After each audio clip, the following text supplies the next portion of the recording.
ప్రతిబింబం ఎంతో సుందరంగా ఉంది. దీనికి కారణం ఏమిటి? నా రూపం సుందరంగా ఉందా, లేక ఈ జలం స్వచ్ఛంగా ఉందా? లేదు, ఈ జలం స్థిరంగా ఉంది, శాంతంగా ఉంది.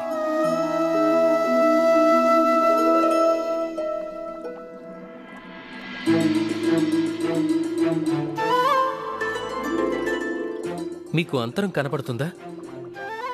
జలంలో మార్పు లేదు, రూపం కూడా అదే. కానీ ఇది స్థిరంగా లేదు, శాంతంగా లేదు. ఆ కారణంగానే నా ప్రతిబింబం ఇందులో చూడలేకపోతున్నాను. కోపం వలన కూడా ఇదే జరుగుతుంది.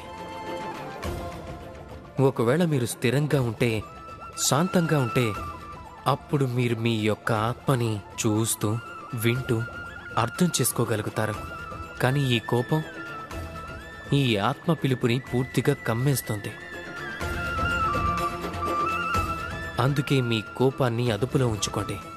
లేదంటే మూర్ఖత్వం వల్ల జన్మించే ఈ కోపం అనేది మిమ్మల్ని పశ్చాత్తాప అంచుల వరకు తీసుకెళ్లొచ్చు. రాధాకృష్ణ.